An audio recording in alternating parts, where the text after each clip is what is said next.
Աստված հավատարիմ է։ Դեյվիդ Վիլկերսոն, օր հունվարի 10։ Աստծո պարգևը իր որդուն։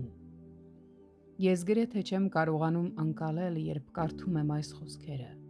և ես այն փառքը, որ ինձ տվիր, նրանց տվի, որ մեկ լինեն, ինչպես մենք էլ մեկ ենք։ Հովհաննես 17:22 խոսք։ Իրական իմաստով կարելի է ասել, որ Աստված այնքան սիրեց իր որդուն, որ նրան տվեց ամբողջ աշխարհը։ Մտածեք այդ մասին։ Մենք ունենք մեր Տիրոջ խոսքը, որը նա խոստովանել է իր հոր առաջ, որ նա ինքը մեզ տվեց նույն լիարժեքությամբ իր փառքը, ինչպես իր հայրը տվեց իրեն։ Նա մեզ պարգևեց նույն մտերմական սերը, որը հայրը տվել էր նրան, և դա է նրա փառքը, որ հայտնվում է մեր մեջ։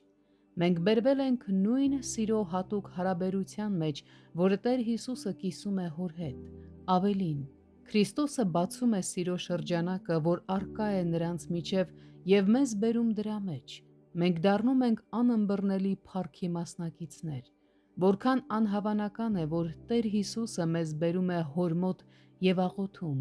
որպեսզի նրանք մեզ հետ մեկ լինեն։ Մենք լիովին կիսում ենք Աստծո սիրո լիությունը իր որդու հանդեպ, լինելով Քրիստոսի մեջ։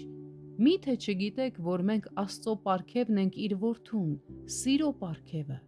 Նրանք քոնն էին, և դու ինձ տվեցիր։ Քրիստոսն այնքան մեկ է հոր հետ, որ նա այս պարգևը վերադարձնում է նրան և ասում. «Ինչ որ իմն է, բոլորը քոնն է, և ինչ որ քոնն է, իմն է»։ Խոսք 10։ Նման սերը ոչինչ չի կարող վերցնել իր համար, այլ նա ամեն ինչ տալիս է։ Ինչ մեծ պատիվ է, որ Քրիստոսը մեզ դրեց իր մեծ սիրող ձեռքի ափի մեջ և ներկայացրեց հորը ասելով. «Ահա Հայր, նրանք մերն են, ես կսիրեմ նրանց, Հայր, և դու կսիրես նրանց»։ Ունակ է արդյոք մեր միտքը ընկալել այս ամենը։